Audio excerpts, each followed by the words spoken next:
Hey, hey everybody, this is Silver Spook, and this is the Silver Spook video about the Captain Marvel and Captain Marvel not being as bad as everybody likes to or has been saying that it is for a while.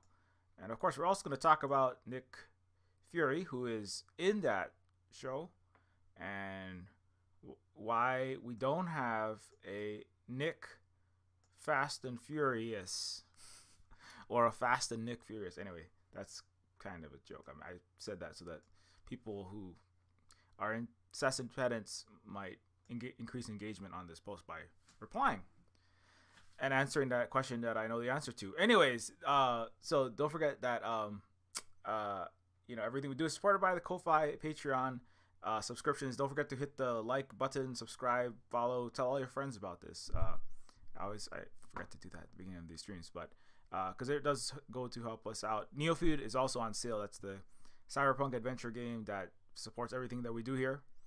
And so if you have been waiting to grab it, now is a great time in the Steam summer sale. But anyways, back to Captain Marvel. Captain Marvel is a show that we just watched in the last week or so. It's actually directly related to a recent video that I made was about Secret Invasion, which is the new Marvel show just released very recently also. And if you want to see about Secret Invasion, see what I had to say about that, check out the recent video, Secret Invasion and the Secret Invasion, Are the Russians Coming? Or Secret Invasion of the Brain Snatchers. So this is and we also watched some more of the Secret Invasion recently as well. Watched Secret Invasion episode 2, which has Nick Fury, who is Nick Fury is the main character of Secret Invasion, and he's also an important character in Captain Marvel. And in fact, they in the episode 2 of Secret Invasion, they go back to the same time period that Captain Marvel takes place in, which is basically all of Captain Marvel is taking place in the 90s, right? Let me scroll this down a little bit. Also, hey, what's up, Emma? So don't forget, yeah. So Captain Marvel is taking place in the 90s. It's a show. That's why I kind of this thumbnail that I put up there. Captain Marvel has a Nine Inch Nails T-shirt on, and I did put a thumbs up there. Let me move my head to the side slightly so you can see that for a second. I did put a thumbs up on the Nine Inch Nails because I am a Nine Inch Nails fan. Actually, after there is a downward. I think is it had like a whole. There is a downward spiral song in the Captain Marvel soundtrack. Was it had like a whole shoot? You know this song. Anybody, all the retro ancient 20th century back pain having millennials will know this song, or songs, or you'll know the band anyway. You might not know all their songs, but and so I'm pretty sure. Let me just double check that. I'm pretty sure they had a song in the soundtrack. The surprisingly simple reason why Captain Marvel wears a Nine Inch Nails T-shirt. Why is that? Let me just. Now I'm interested. I'm just gonna nerd out in the middle of this stream, but I just want to know why does she have a T-shirt? So yeah, she is. Oh, what the? Stop it. Especially when it came to picking the band logo that would be displayed on her T-shirt. Carol's now iconic outfit of the Nine Inch Nails T-shirt, loose-fitting jeans, black leather jacket. See, all that is a very 90s thing. So I had several videos recently also about 90s stuff. I was talking about why 90s games are better, System Shock video, and I had a video about what was it? Let me look at that list here. So I had the video about the 90s stuff like System Shock, pre 21st century, pre mega giant quadruple game invasion, right? In the games used to be like kind of smaller projects of passionate people actually doing art and actually doing level design because they like doing it, and it kind of got deeply warped by just the most massive of capitalist industries, right? And so I did a video about what that's some of the reasons why a lot of young people now are going back to the 90s, music, games, movies, and stuff like that, because it not everything in the 90s was great. Lots of things there's huge problems, but in certain industries, right? Like that's why I made this video. And so System Shock is a game that came out in the 90s. System Shock, Doom, right? This is I'm gonna tie all this weirdly together. You watch. So System Shock, which came out in the 90s, was made by a smaller team. Diablo is another game that came out in the 90s. That's why I made another video about why the giant AAA industry that's filled with microtransactions. That's all like faceless mega corporate, basically money making schemes with some kind of art or entertainment tangentially attached to them, right?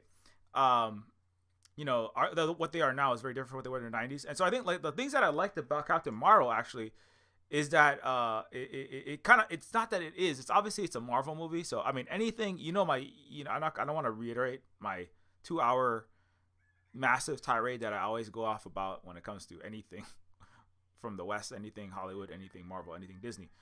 So you gotta like add that all to the front, just like attach that to the front of this entire stream so that I can save some time because I gotta get out of here earlier. But Captain Marvel, it feels like a 90s movie, kind of like a lot of it, especially the parts where you're like in the blockbuster video area. Like Captain Marvel, Carol Danvers, or Brie Larson's character is like wearing like clothes that looks like 90s stuff all day long. It's like there's a blockbuster video. She has this like leather jacket. It looks like the girls that were in hanging out in the malls and the Jack in the Boxes, renting your Pulp Fiction. Samuel L. Jackson looks kind of like he did in Pulp Fiction. I mean, he looks like he did in the 90s, It's also Samuel L. Jackson. Oh, it's Samuel L. Jackson. I will strike down upon thee with great vengeance and furious anger. It's like a lot of it actually, like, it does feel like strongly like the 90s. Apart from literally the show, literally Captain Marvel is set in the 90s. Right? What was his other ones?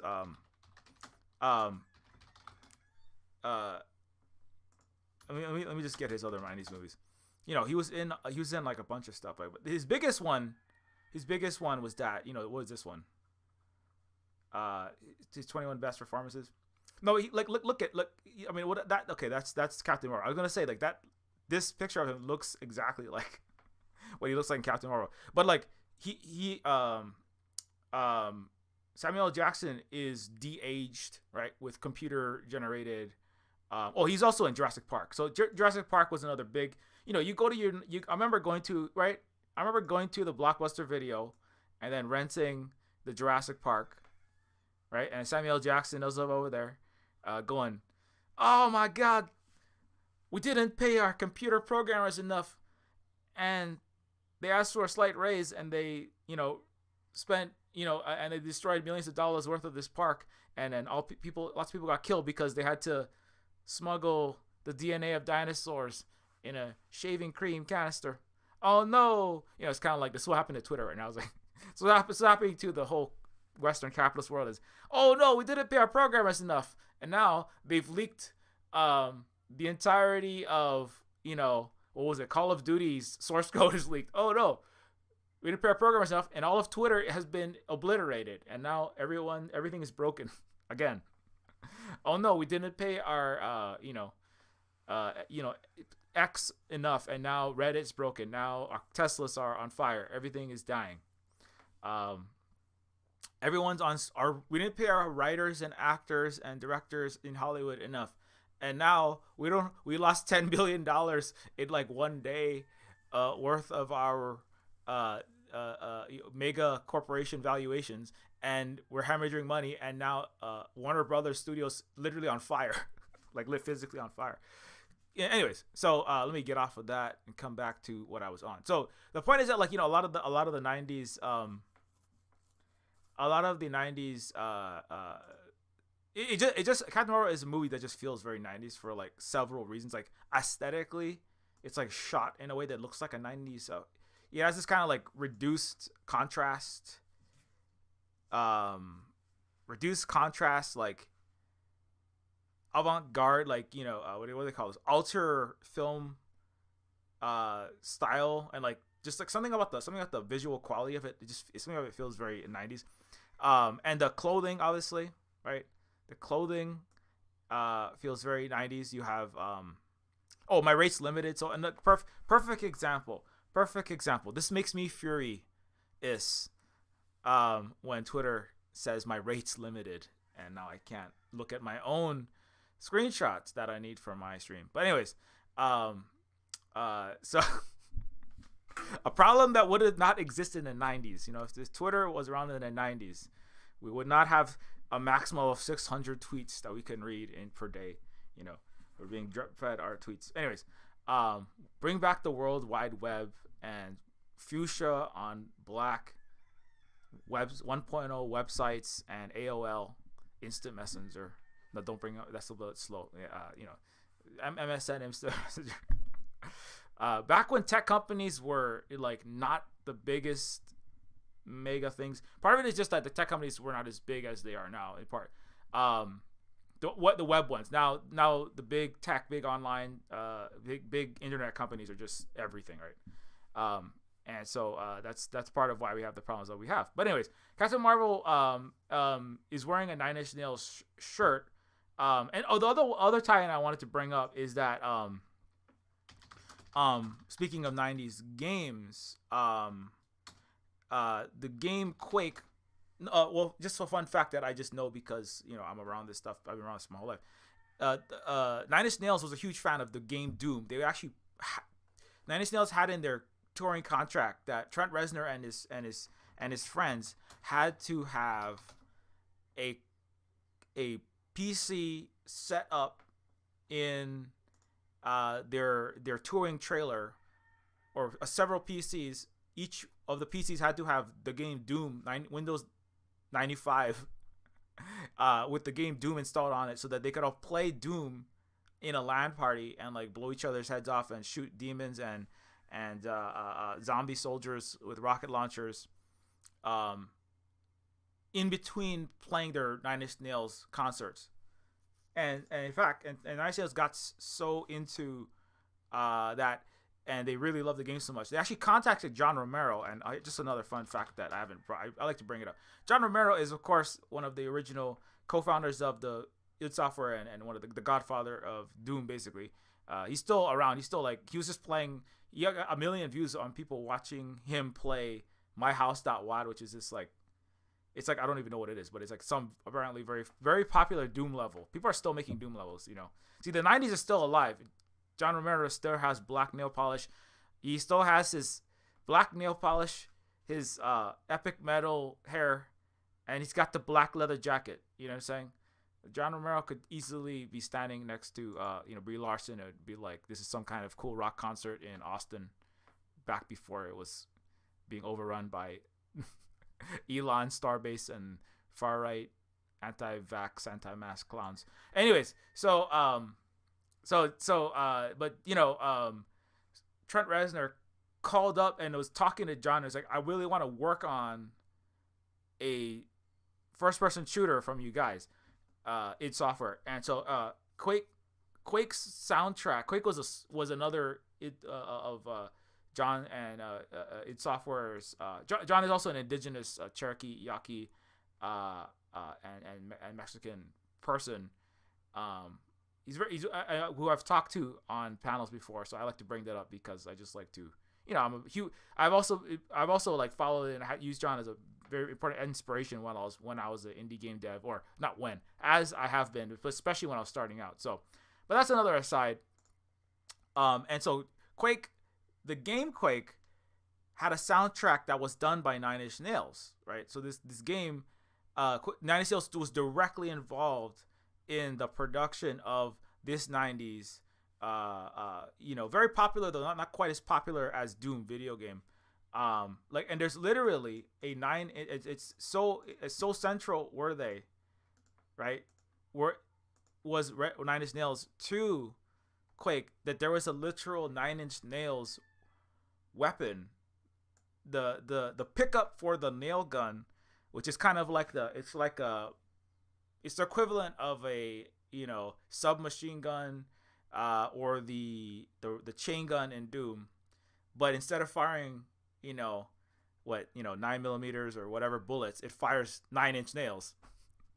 And you literally had the N, I, and reverse N logo on the pickup, the ammo refill pickup for the 9-inch nails nail gun. Anyway, so I just thought that's just stuff that I just wanted to throw in there. So that's, I mean, for that reason alone, I was like, when I see, and I also like, nice. I was really into Smashing Pumpkins in the '90s, but that's like probably my number one band. I learned like almost all their songs in the '90s.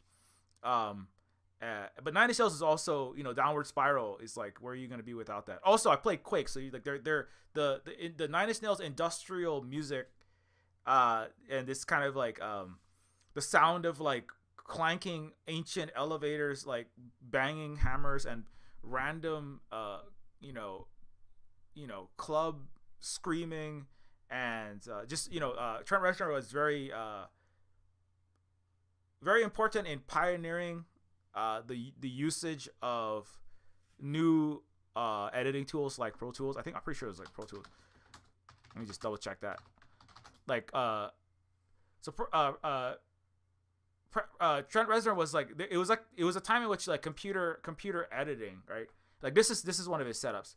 Computer editing, making music with like more advanced computer editors was just kind of like coming on the scene in this time. And another important, like, and it kind of like dovetails with electronic music. Like Aphex Twin was a big, I see actually a lot of videos about Aphex Twin nowadays. Aphex Twin is like one of the most, he was like, he's from Cornwall, which is northern UK.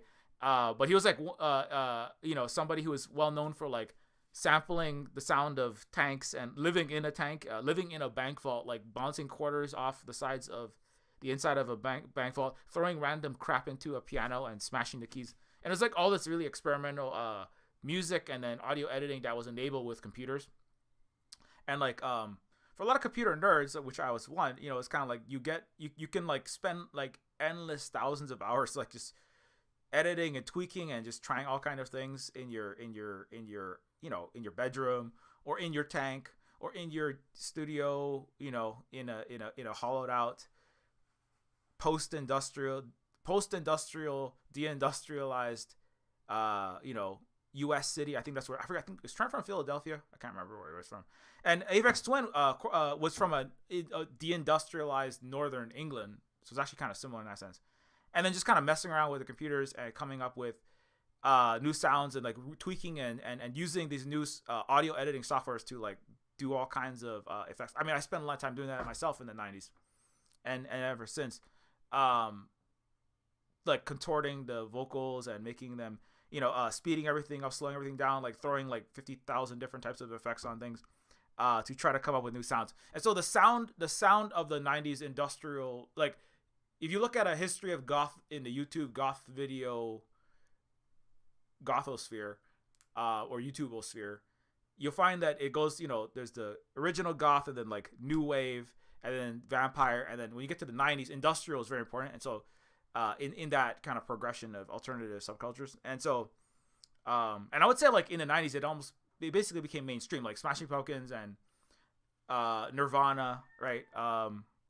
These are all like very big bands in the time. I was just like going back and re-listening to a bunch of this stuff. So this is all like the 90s stuff. And like, a lot of them, like Nirvana, Nevermind's album, a lot of the albums were kind of like, a lot of the music and the culture was like actively, it was like alternative music was kind of described as alternative music because it was kind of actively trying its best, while it, like, despite all my rage, I'm still just a rat in the cage, which is a Smashing Pumpkin song. Bullet with butterfly wings is like literally a song about like we exist in a capitalist corporate hellscape. This sucks, but like trying to point at the the money masters that are kind of controlling everything at the same time. It's a very weird place to be in, and like Nine Inch Nails had a song, "Will you bite the hand that feeds?" It's like literally, or had like a whole "Black is your soul, I'd rather die than give you control, God money." Like the lyrics of all of the songs were very like people kind of trapped inside of a capitalist corporate dystopia, and then like trying to break out despite being rats in the cage, playing a song for a giant concert hall, for huge recording companies, for huge touring venue business peoples, and then trying to do something that matters and is relevant, right? Especially it's like post the fall of the Berlin Wall, so it's kind of like now we're gonna have liberal Western American democratic capitalism forever, and everyone's gonna love it. And then everyone in the 90s is like, maybe we don't love it that much though. Maybe it's not so awesome, So that's a vibe that's very much like the zeitgeist or the milieu of the 90s. I mean, I didn't really understand it fully at the time. It's kind of just like I was just a person in the 90s trying to figure out life and acne and shit, and also native Hawaiian under U.S. occupation, of course. That's another thing. But it's like it just it was very specific, and it's a thing that like when I watch Captain Marvel, it kind of like lots of the scenes in it feel like going back there. Like, let me just come back to this because I'm supposed to be talking about Captain Marvel, not my favorite music. So anyways, let's look at Blockbuster and Captain Marvel. So like Captain Marvel destroys the Blockbuster store. It was an accident. And the whole show is not. She's dressed in that. She begins. Veers is what she's known as in the beginning. Does fall into the Blockbuster. She breaks through the roof, unfortunately for the Blockbuster. Rip Blockbuster. Holly actually works. This is not the best picture. Holly has a coworker who is friends with Brainbuster Video, which is literally for 40-year-old millennials, nostalgic for Be Kind, Rewind, and perusing through the aisles looking for your Time Cop. It was like $3 to rent a movie or a game for I think it was, I remember it being like, it was like $3 to rent a movie or a game for 3 or 4 days, and then you don't bring it back in time, and then you get in trouble. Blockbuster, it was kind of like libraries, but for movies and such. But with you have to actually pay for it, and that's why they're trying to ban libraries, because Ron DeSantis hates Blockbuster. No, I'm just kidding. That's not why. It's because the West hates education. So anyways, but Carol Danvers like falls into the Blockbuster and then comes out and is kind of like doesn't understand the culture. Eventually does like become tries to fit in to what do you call blend in with the natives, because Captain Marvel is not a human. And so, but anyways, I know I'm kind of jumping straight into the middle of the show. I'm not really talking about the whole show. If you want a quick synopsis of the show, Captain Marvel specifically, I'm going to come back to the Fast and Furious stuff later, but let's just, make sure I get this. Captain Marvel is an extraterrestrial. So that's a Kree warrior who finds herself caught in the middle of an intergalactic battle between her people and the Skrulls. I get this confused with Krull. This is another thing that you would see in Blockbuster Video. This movie Krull. I'm like, whenever I hear Skrulls, I see this black / very dark purple volcano-headed, red-eyed squid monster with a is this discount Harrison Ford shooting some kind of five or four barreled laser gun. I don't know what the hell that is. Whenever I hear Skrull, I think of Krull because I'm from the 90s. Anyway, any random things I associate with aside. Although this Skrull doesn't look too different from a Skrull. The Skrull is just a little bit not quite as freaky, greener. The teeth are not quite as exposed and sharp. It does not look too different. Anyway, so but okay, so that random other stuff. Let's come back. So the Kree warriors, right? The Kree warrior, Captain Marvel, is part of an intergalactic battle between her and the Skrulls, who are very important in Secret Invasion. Living on Earth in 1995, she keeps having recurring memories of another life as U.S. Air Force pilot Carol Danvers. With help from Nick Fury, Captain Marvel tries to uncover the secrets of her past while harnessing her special superpowers to end the war with the evil Skrulls. So the Skrulls are shapeshifters. They can basically transform into any person or and apparently possibly things, although it's not clear from the Marvel Cinematic Universe I have watched. I've not read every single comic. I don't have time for all that. Don't have time for all that nonsense. No. Captain Marvel's is kind of amnesiac. Doesn't really know what's happening in the beginning, right? She starts out, she starts out not on Earth, right? She starts out in a war, right? She starts out in a war. Did I bring this up last time? I don't know if I did talk about this on Twitch, but I can't remember what I've done on YouTube and Twitch sometimes. It's all kind of a blur, along with multiple video games I'm working on. So anyway, so Captain Marvel starts out on another planet, the Kree world, with this guy. This is Jan Rog, played by Jude Law. And her character is fighting a warrior, fighting. But they're all kind of super powered. They're all stronger than human. The Kree and the Skrull, like a Kree or a Skrull can pick a human up and throw him against the wall and jump 10 feet in the air pretty easily. They're like Captain America tough. I mean, what with this comic book bullshit, man. Like this is all like little kid stuff. Let's be real, right? It's just kind of like, I can punch you like 10 feet. Well, I could punch you 50 feet, right? Well, She-Hulk, she could throw you 200 feet. Well, Hulk, he could throw you 300 feet. I mean, it's kind of like there's like a joke in She-Hulk where like She-Hulk and the Hulk are like throwing trees, and they see who can throw which one farther. And this is kind of the bullshit of superhero stuff. It's little child stuff, which becomes big adult fascist stuff when you don't address it and you don't grow up. But anyways, Carol Danvers is pretty tough. Mr. Jan Rog, Mr. Tall, dark, and British. Mr. Tall, dark, British, and kind of emotionally and abusive and a gaslighty. Mr. Dude, Mr. Leader Dude, Mr. Teacher Dude. He's a very Jordan Petersonian sort of vibe to him sometimes. In it, you have to control your emotions, woman, but he's super emotional, crying all the time. He's like angry crying all the time. Jan Rog's character is training Captain Marvel to be a great warrior. They go to fight. They're fighting Kree. They go to planets and they're trying to stop the Kree from being terrorists. Right? They're putting down terrorists. Yeah, they're going around the universe putting down the Skrull terrorists. Right? That's the when you start the movie. I don't want to give the whole plot away.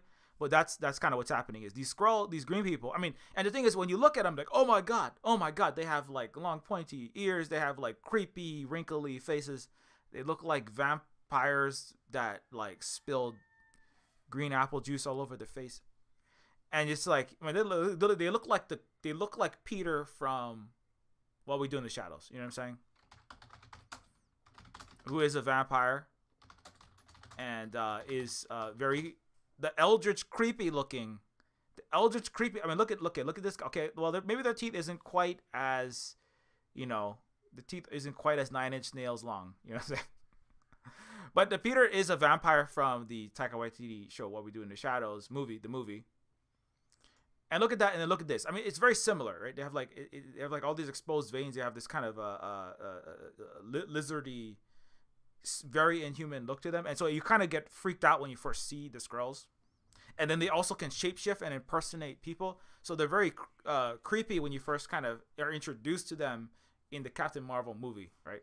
And then you have this very and then you have these very pretty white people. I'm sorry, you have very pretty human people, because humanity is only for white people, right? According to the Supreme Court and the United States and the West generally. So you have these very attractive people that they must be the good people, because look at how something they are. Look at how normal they are, right?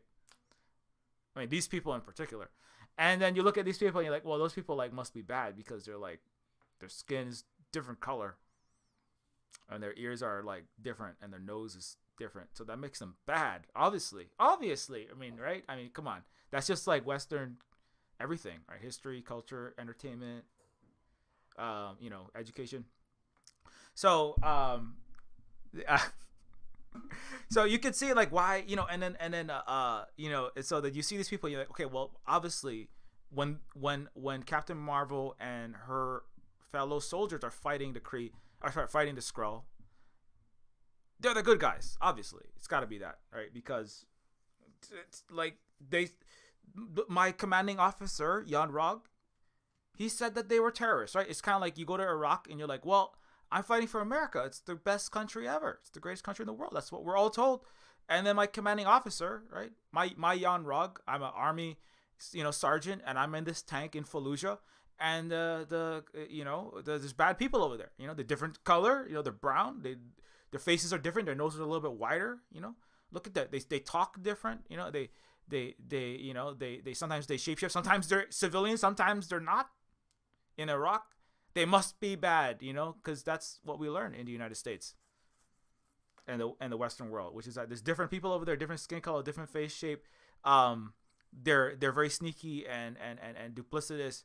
And we're better than them, and so then we should just like wipe them out, and also they're terrorists, right? There's lots of Muslim terrorists that are coming for us, so we better just stop them all. We better just as Don Cheadle's character in Secret Invasion says, if Slovakia opens her mouth again, I'm gonna put my suit on and carpet bomb that entire country. I'm not joking.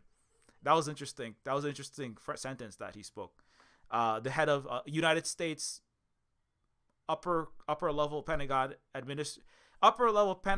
official, War Machine, said, "I will go and carpet bomb that country if they open their mouth again." Just very like offhandedly. It was like a joke, but that's the American sensibility. Is like, if you obviously we're good, and if we show up in your space and you different, we got to get rid of you. I don't know why. Somebody told me that in America. Some teacher, president, mayor,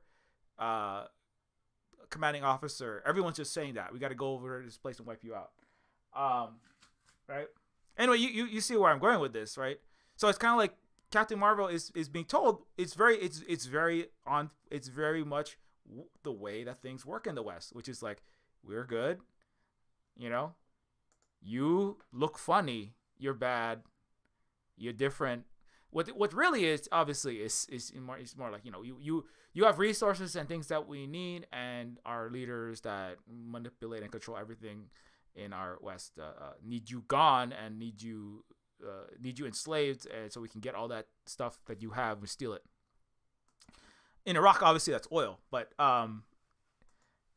anyway, so Captain Marvel's character is fighting on ostensibly. Well, obviously, everybody thinks they're the good guy, right? Nobody goes, and when they go into a fight, they're like, I'm the bad guy, I'm the villain, and I'm punching and kicking and shooting laser beams out of my eyes, and doing like 1,000-mile uppercuts, and pile driving you Dragon Ball Z style into the ground. Nobody fights going because I'm the bad guy. I just love being the villain. I guess there's some people that lean into that, and really good villains to the scenery. But isn't generally people don't go, I'm a terrible person and I'm gonna do this for terrible reasons. Everyone thinks they're the good guy, and so now if you're lied to, then you can do bad things because you are doing what you think is right, but you are just brainwashed, right? And so Captain Marvel is fighting. They end up going to a planet, right, where they take a. It's like a planet. It's like the planet. It's a little bit strange at that point because they go to a planet. It's where there's like not much, but there's just like a handful of these Skrull, right? Let me see if I can find that. Captain Marvel. Skrull fight. Well, there's actually several Skrull fights. One of them's on the bus, but one of them, she goes to this planet where it's basically just gravel. There's nothing. There's like dirt and some rocks. It's very like, it's like Heavy Metal 2000 planet. It's like there's nothing there. It's like we don't have enough money to spend on animators, and it's like it's a 80s He-Man. It's a 80s He-Man Masters of the Universe Mattel commercial. So just draw some, I don't know, dirt with some jagged alien planet looking rocks, and then there's nothing there is what I was trying to say. and so I think this is the scene, yeah.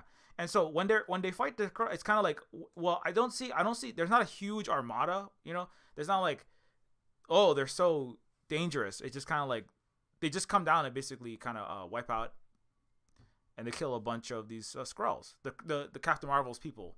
Right, they come down and just wipe them out. It's kind of like showing up in Iraq and there's not that many of them. Oh, well, let's just I don't know, use our very overpowered firepower and just blow up this entire city, or let's just run over all of them, and then maybe that'll work. Maybe then we'll get rid of all the terrorism, right?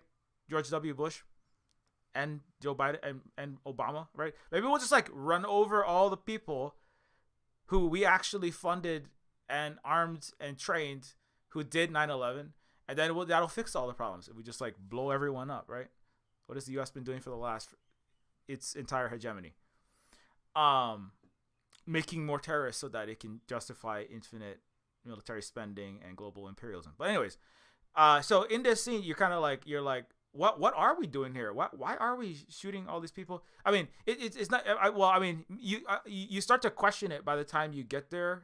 Maybe you're not. Maybe you're just the Skrulls. I mean, look at them, man. They're just vampiric. I mean, they're just different color. They're just different color. They're like black. Oh, I'm sorry. They're green.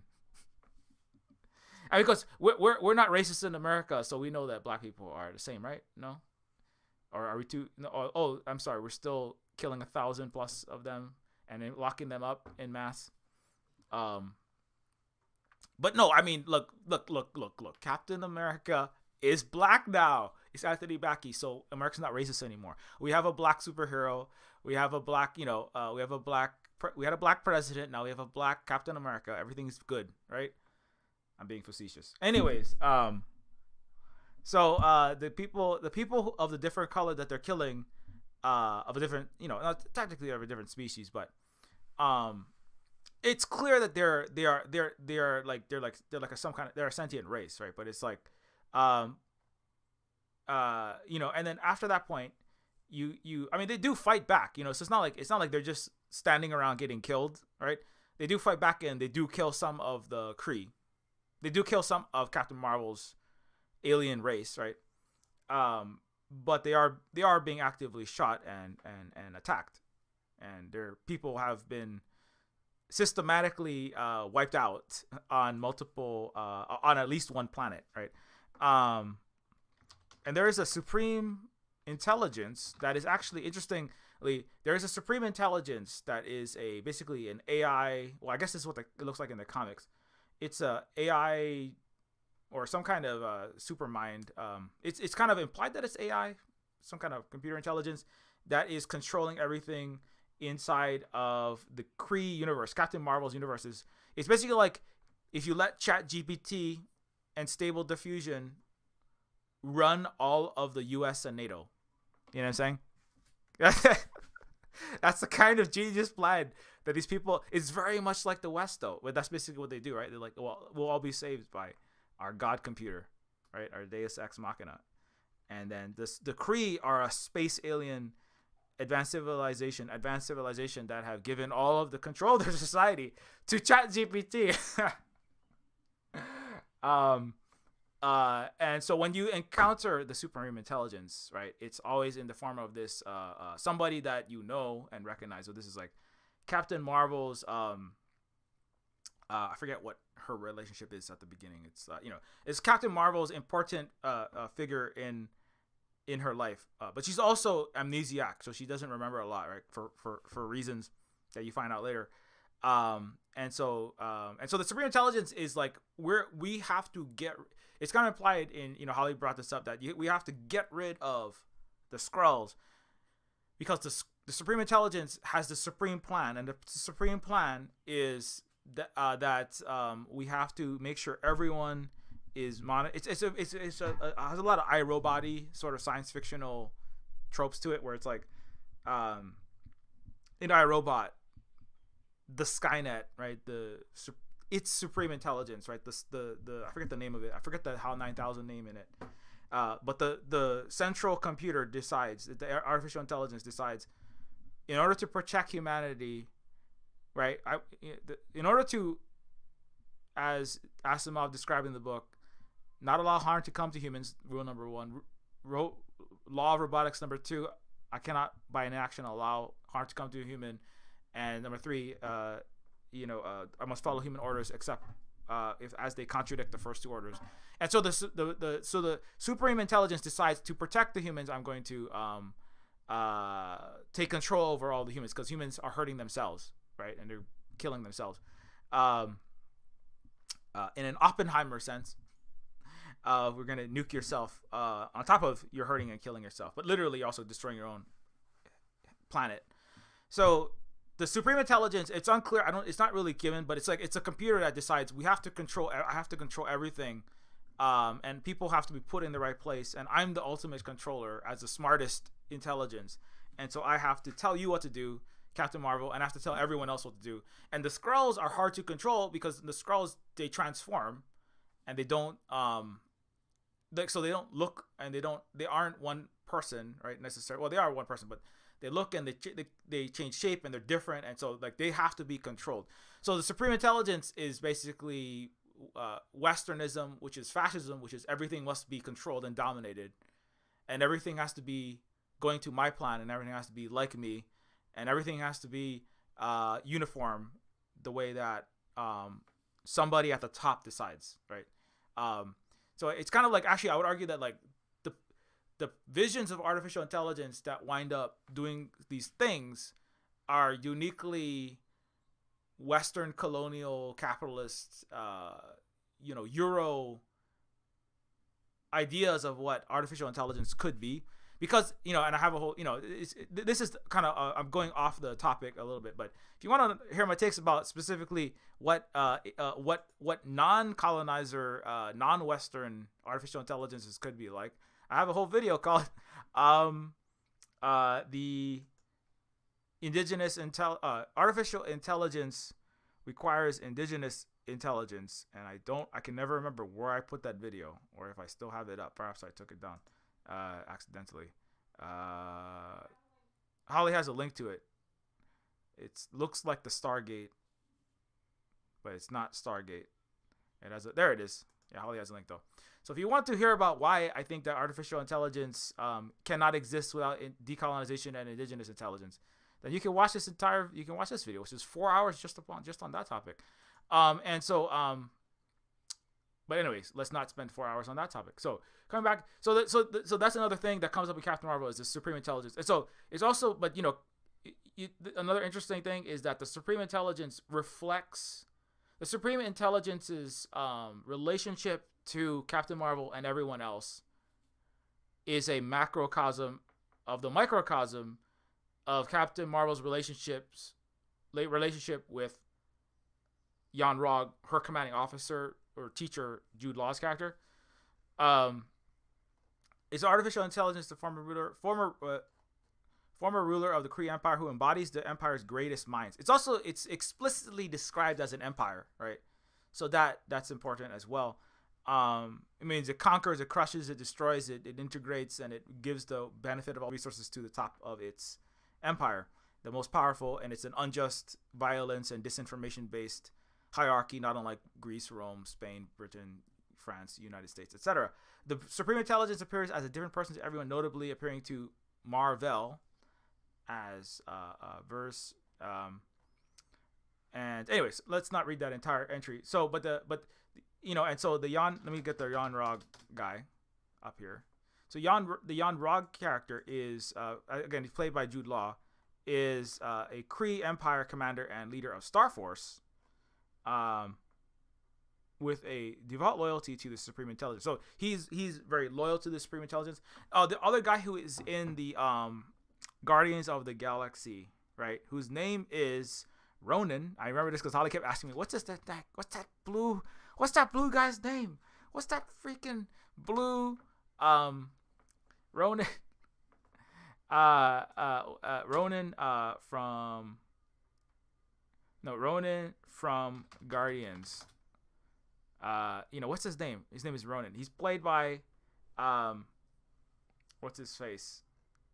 Lee Pace, who also plays the guy in Foundation. Oh, the new Foundation Apple series coming out. I know I'm like 25 tabs in, but I'm just gonna open it up.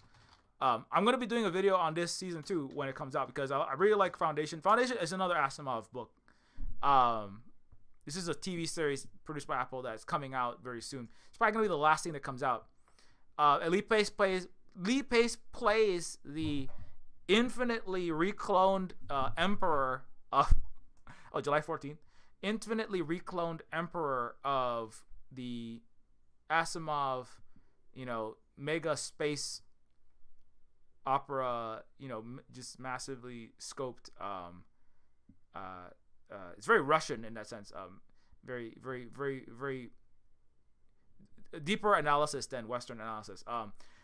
Foundation is a series that is having season 2 coming out very soon, and he plays an emperor who blows up entire planets because he gets upset and takes out his Elon Muskian Western ruler tantrum by blowing up planets, and then screws his own empire up, and then it all burns and falls apart.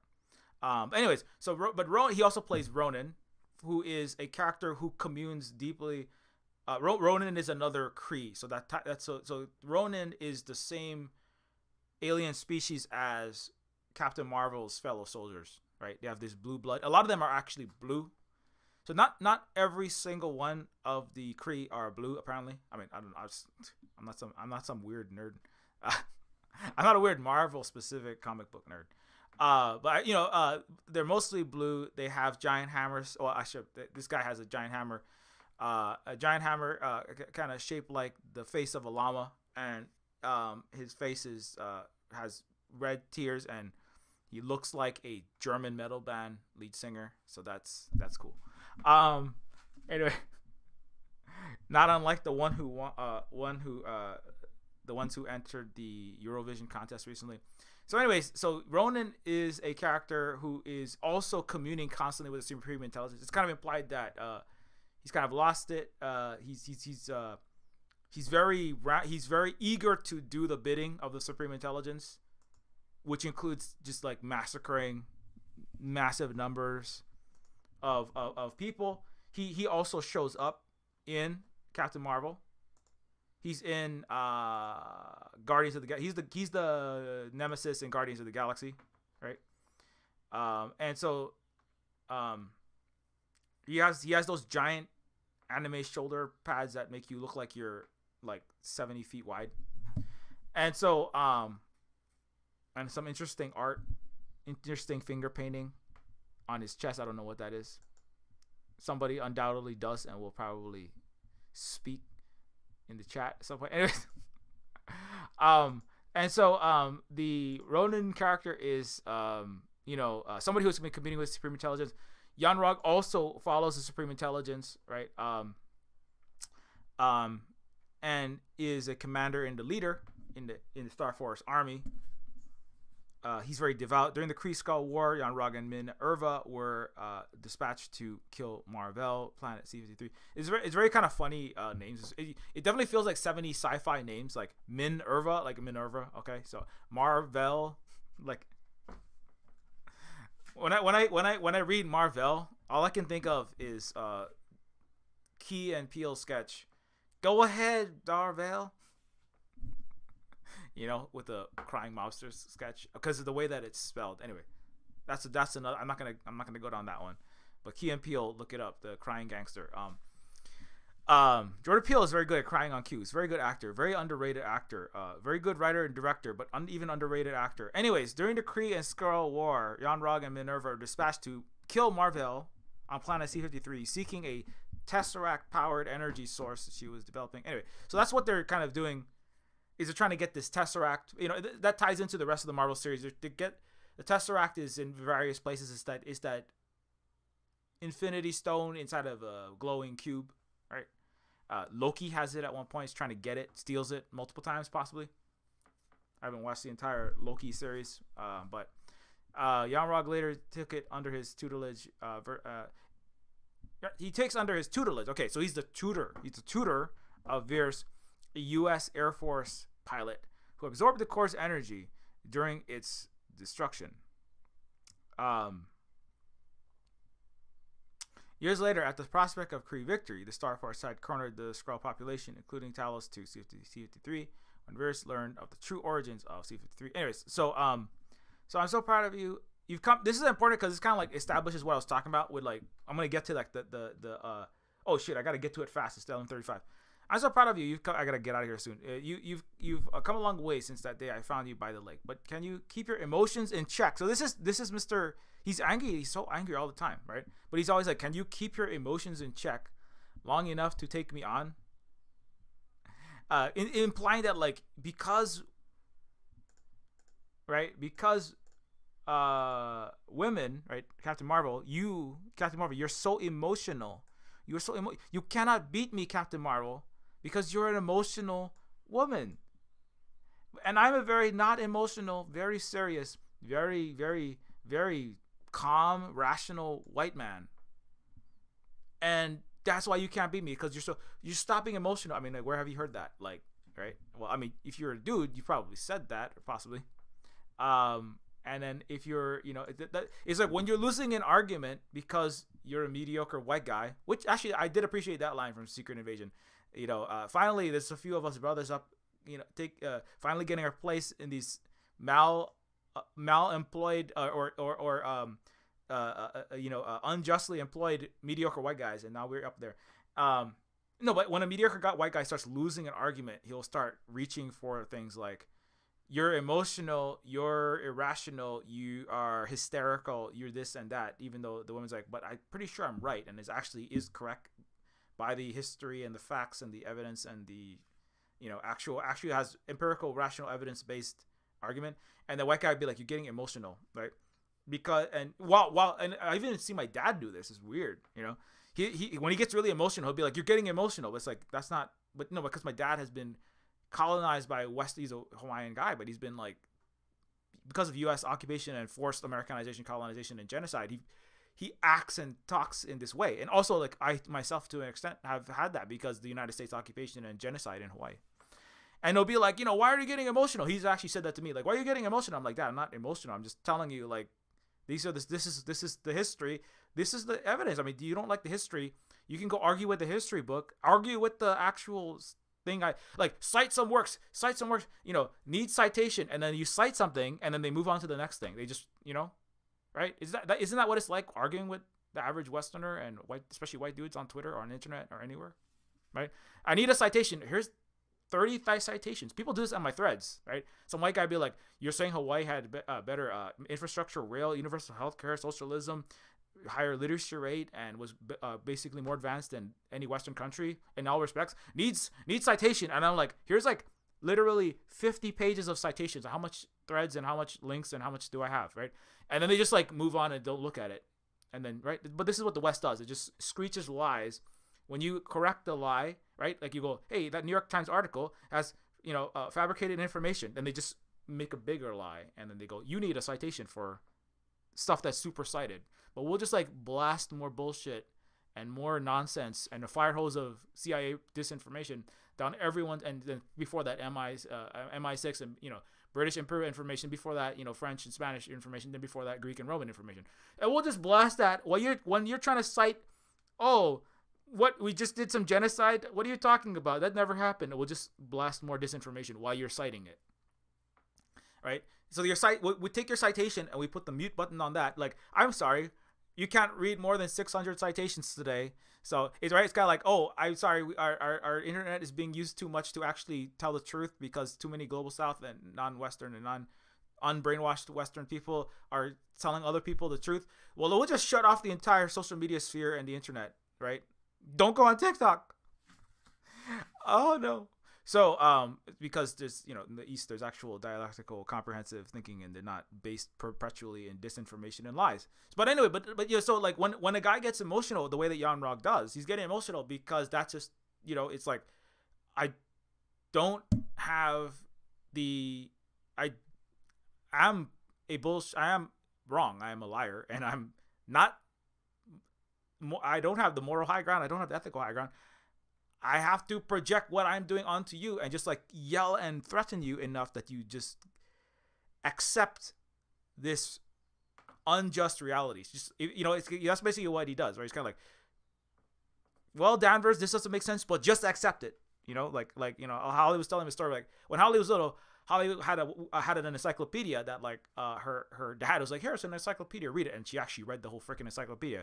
And then he's like, in the top, because they're in capitalist Canada, and the topic of Cuba came up, and it's like, Holly was like, well, actually Castro was very good. Cuba has some amazing progress, and the U.S. and the West have really been hurting them and trying to stop them from their progress. And then Holly's dad was a white man. It's like, no, that's not right. No, what are you talking about? And then just got punished, right? Why are you getting emotional? Saying true, and you're like, well, I read the book, and this is like what the book says. It's like this is like a Western book too. It's not like this is not the Communist parties of China document on Cuba. This is like the Western encyclopedia, right? Stop talking. You can't say anything true. I'm a very correct, rational white man, and that's a formative experience for Holly. But it's not. That's a microcosm of the Western way, which is just like to be massively, terribly incorrect, but to even not knowing why. Because Jan Rog doesn't necessarily know everything the Supreme Intelligence does, right? He probably knows somewhere. He suspects. Well, I don't know if the best thing we should be doing is to be massacring these different people because they look different. Just because they look different. Because I don't know. Maybe I don't know. I it's not clear, right? But whatever inklings Mr. Whiteman has about the possible unethicality of his wars of aggression against a different people of a different culture and color, he suppresses that and just tells himself that I'm fighting for the right team as an American. I'm sorry, as a Cree, as a Western, space Western coded soldier. I who cares, right? And it benefits him because he's a dude in a man's world. It benefits him more than a woman. A woman of the empire doesn't benefit as much as a man from the empire, and there are other reasons. And the suppression of toxic patriarchal norms, where men have to suppress all of their critical analysis thinking. Emotions other than anger and rage, or pretend like they're not having them, right? It's not necessarily that the emotions are suppressed. It's that the emotions are the certain emotional maturity is suppressed, and emotions have to you have to pretend as though you're not having them, but really what you're just doing is not talking and not communicating and not expressing yourself emotionally, and also not expressing the realities, right? By extension, right? Because you think if you suppress communication, right, both emotional communication and also like honest communication, right, then evil and wrong that benefits a imperial plutocracy, right, oligarchy can continue. So that you need the men to keep on living in incorrect immorality forever, right? Because it's harder to get, it's for reasons, it's harder to get the women to do such a thing, or it's not impossible for them to do, like Hillary Clinton exists, but it's the roles within an imperial society are split such that the it is more conducive to let and push for the men to lead and do everything, and to do such under perpetual disinformation and perpetual mass violence. And any attempt to educate is met with a threat of mass violence. It's either met with some bullshit argument like you're not being logical, you're being emotional, need citation, and then if that doesn't work, threats of violence, threats of loss of income, threats of loss of security, finally threats of prison time, threats of death, right? Especially if it's in the global south, threats of death. So this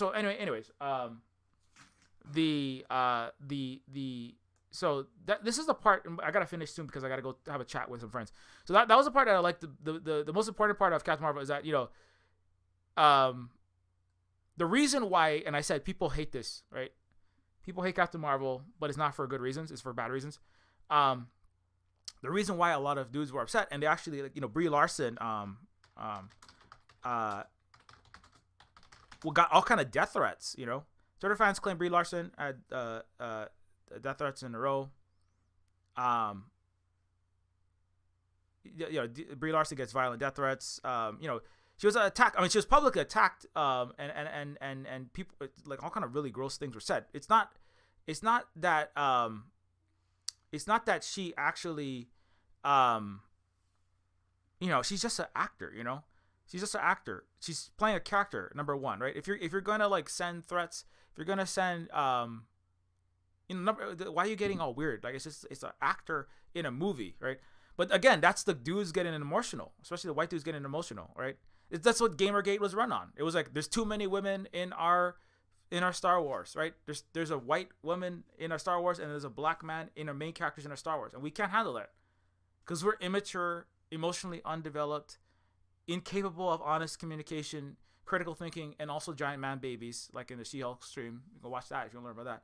And so we can't handle honest communication, and we can't handle, like, just you know, not being given what we want like a giant baby every second of the day.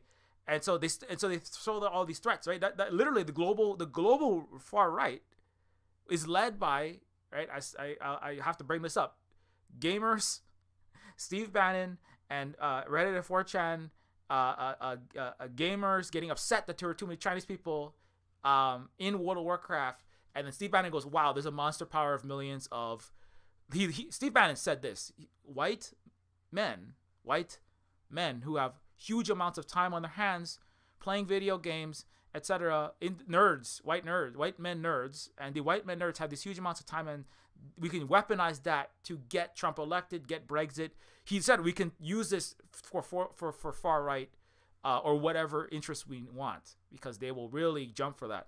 So most of the YouTube algorithm was caught up in that, you know. So all you would get was SJWs are destroying my Star Wars, SJWs are destroying my Marvel, SJWs are destroying my Mortal Kombat, my video game. Like, that's literally like, multi-million YouTube follower channels are just, that's all they do is feeding the infantile egos and nastiest tendencies of white dudes.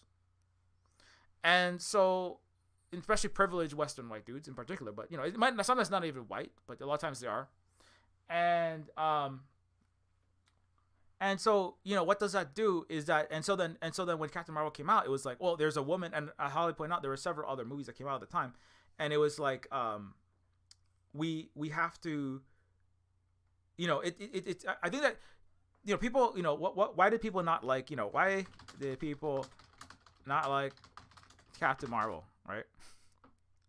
As Chris asked, being too cocky, too egotistical, and empower. So, did they not like it because she was an empowering female role model?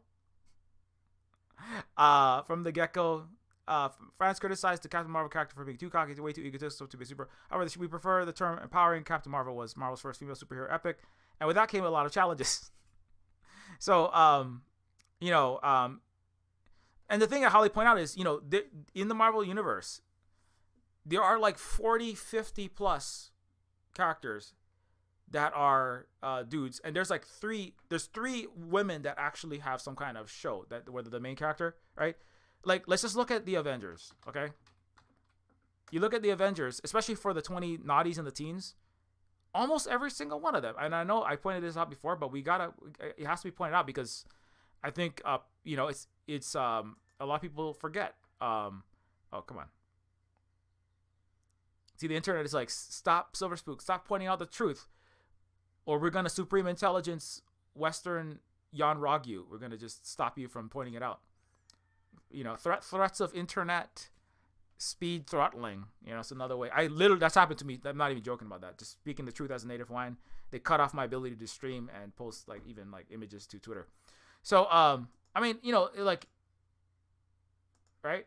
Captain Marvel is a universe that's full of white people, white, and led by white guys, right? You can have some token women. This is even later in the Avengers. Before, there was almost no black people. This is like the late 20 teens, but it's still Captain America, Iron Man,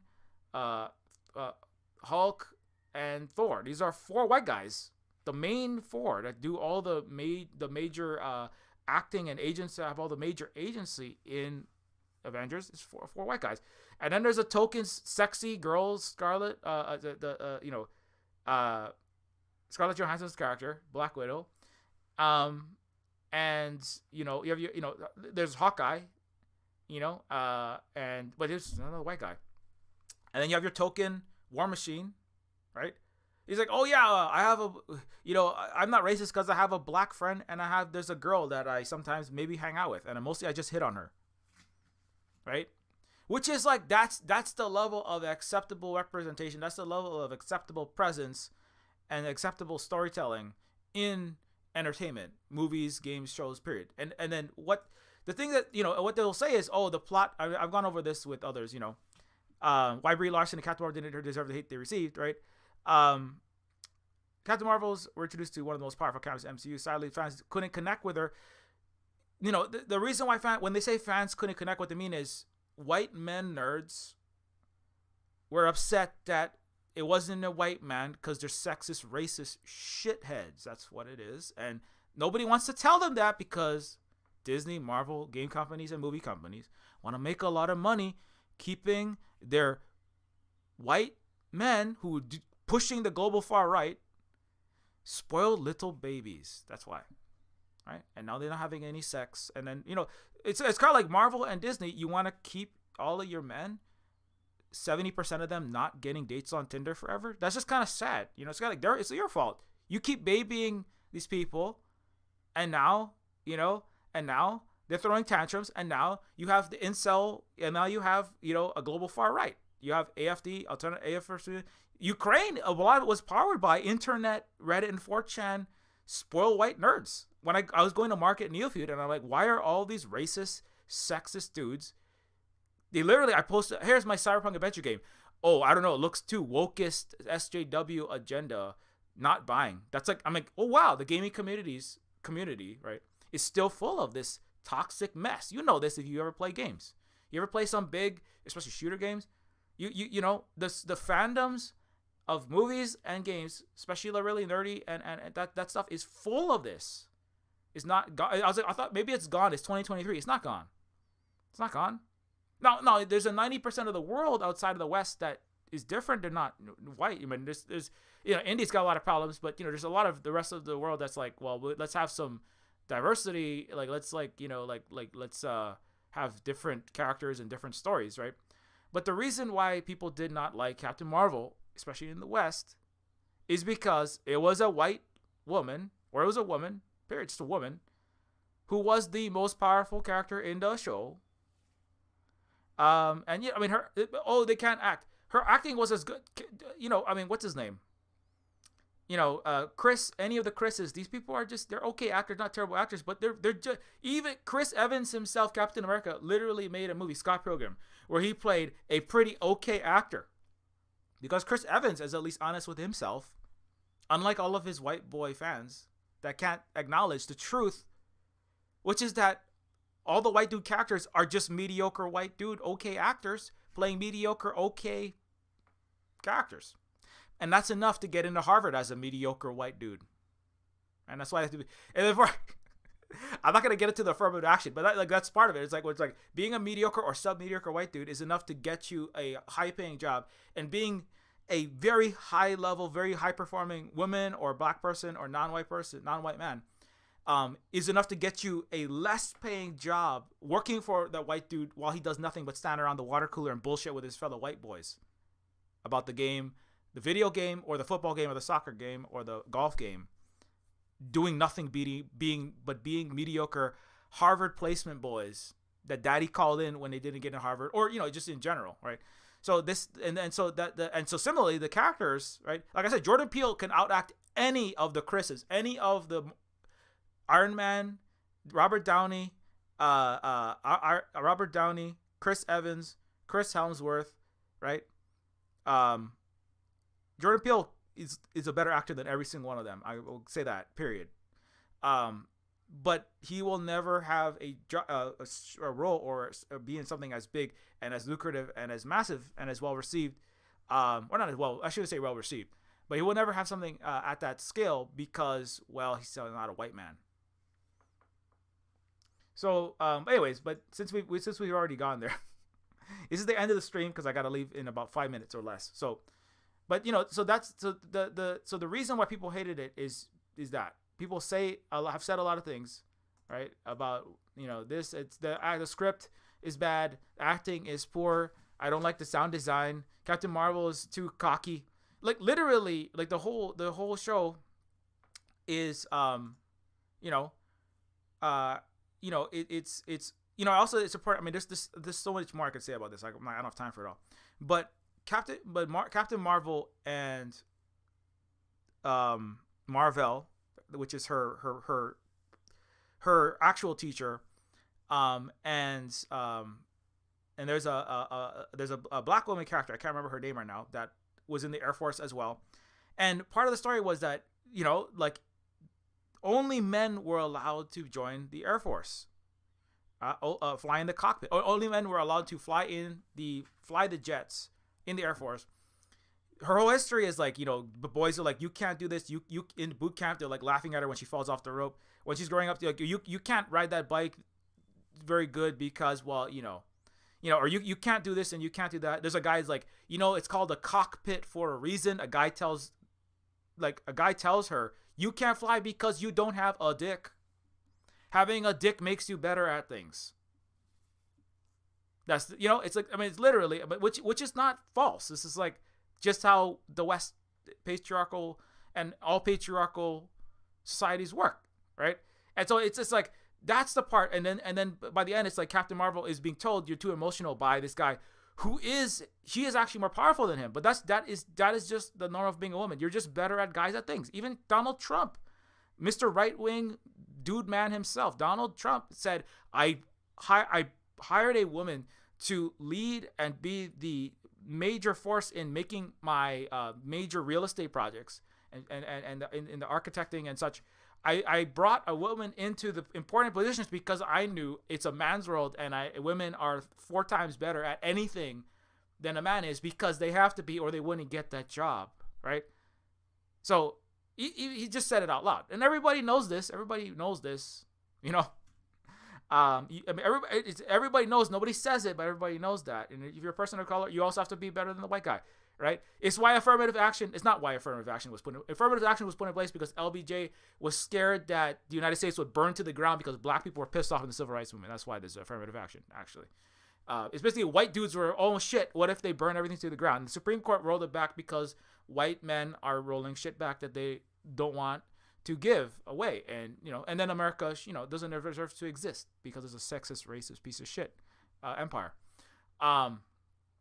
But LBJ put affirmative action because he knew that he was a president. That he said like, well, he said things. He just said the N-word all the time.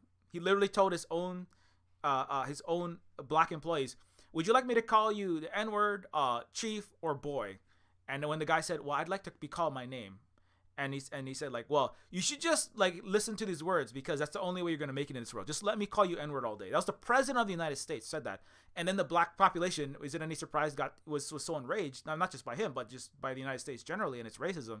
They rose up, and that's why there's affirmative action. So, is because people of color and women are not put in the places and the positions they deserve, and affirmative action has not worked. It's there's still a tiny token number of black and women faces getting better positions, but that's not even close to the beginning of enough, right?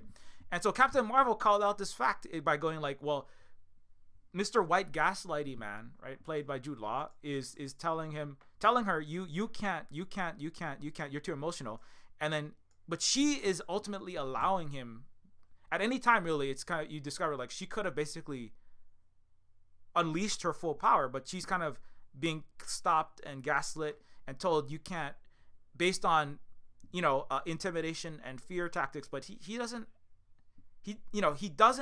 and the Supreme Intelligence also doesn't have the ability to stop her, right? And ultimately, it's like, obviously women and people of color and the global South, the tiny rich white male world can't stop us if we all decided simultaneously we're not going to put up with your shit anymore, right? And then what they'll try to do is, okay, well, put up with a little bit more. We'll do our shit slightly less shittily. Have an affirmative action. Put up with our shit slightly less shittily. Have a woman in the Supreme Court. Put up with our shit, and like maybe I'll have a slightly nicer U.S. and NATO-led world order. But eventually it's kind of like we have to get to the point where it's like, well, no, actually, how about we actually have full equality, and then you sad fucking white racist misogynist boys, you grow up finally, and then actually have an equal world. And that means you're gonna have to get good at stuff. In the U.S. and the West, that means producing and making stuff, getting an actual job. And a job is not talking about the AI art company you just started, stealing women's art and work. It's not gonna be standing around the water cooler. It's not gonna be gaslighting on a national scale other countries. It's not gonna be blowing up, threatening, and sanctioning other countries. You're gonna have to actually participate in an actual meritocracy, right? And that was going to require you stop getting emotional about movies that have women and people of color in it. And I don't have time to do everything I wanted to do, so I just kind of like went out with a bang on this because it's now 12 and I got to go talk to people. So everybody, thanks so much for tuning in. I might talk more about this later on in the evening on the Silver Spook live stream. I do want to kind of get to that bit where we talk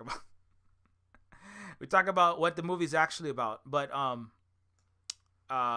the live stream will be at is at 5 Pacific time, 8 Eastern time.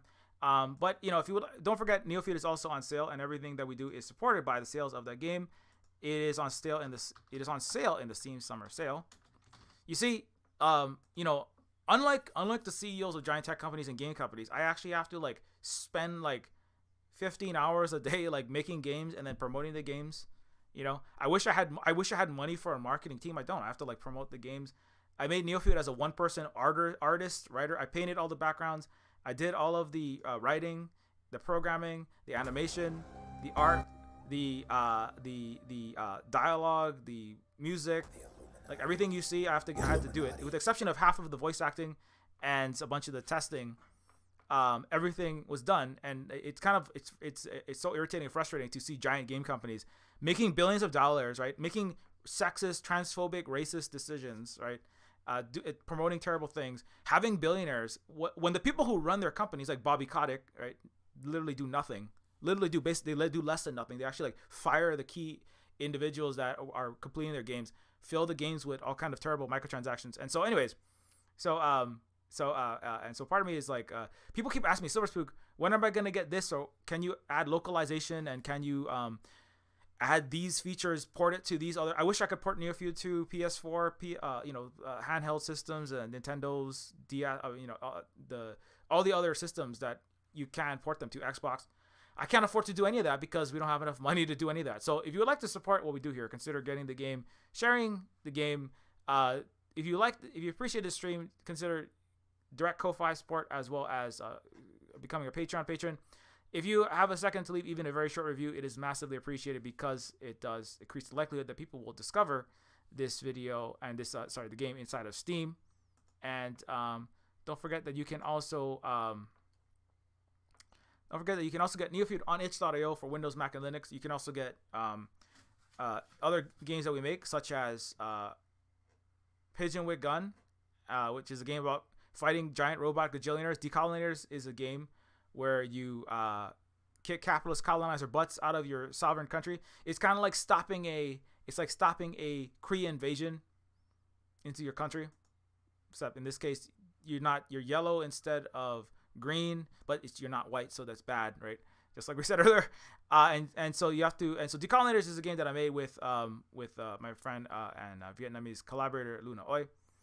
And also you can get Women, a book by Holly that is about like Captain Marvel, being raised in a right-wing Christian or right-wing Christo-fascist culture. And so Holly was raised in evangelical Protestant Christianity, and specifically in Canada. And this is a story of the life of Mary being born in this world, or living in this world, and the story that her side of the story from the story of the Bible. And you can get it for free, or you can also support us with any amount of money when you pick it up. Again, consider becoming a patron. I just put new updates for Neofeud 2 on this Patreon site. So if you want to learn more about what we're doing there, you can consider checking that out.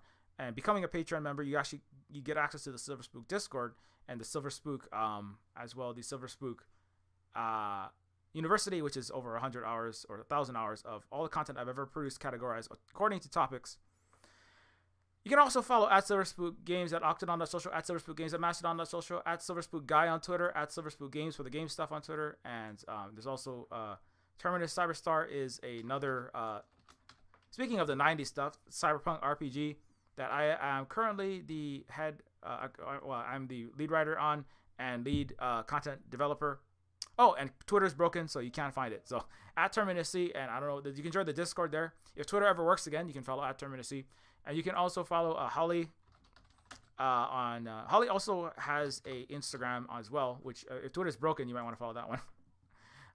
At the Tech Fairy, yeah, everything's broken.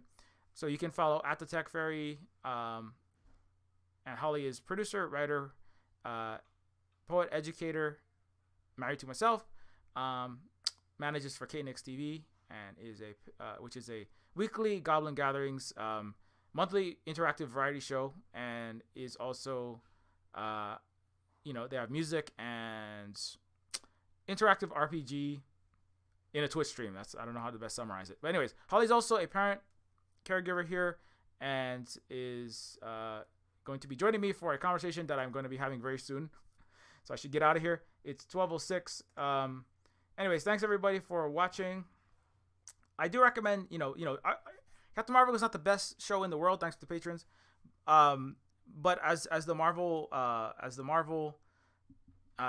movies go, which I'm not the biggest fan of for reasons that you probably know, it's not the worst one ever. You know what I'm saying? And it pissed off all the right people. Everybody who was mad at Fast and Furious. Because it doesn't center the U.S., the West, whiteness, and it calls out spoiled rich white pricks as the main antagonists in an international sense. And Captain Marvel isn't just a U.S. Air Force ad. That's the parts I least like about it is the U.S. Air Force ad parts about it. But that's not just what it is. It's also a story of resisting the lies perpetuated by your empire for perpetuation of imperialism, capitalism, a chauvinistic, misogynistic world where men control women, being accurately described and then countered by the end with women allowing themselves to be at their actual full power and not having to worry about the feelings of spoiled, emotional, irrational, abusive men, and also has Nick Fury in it, and we'll come back to that later on. So I do recommend you watch that show. Also, it has 9 Inch Nails on the t-shirt and 90s stuff. So until next time, keep your marriage polish, be excellent to each other, and we will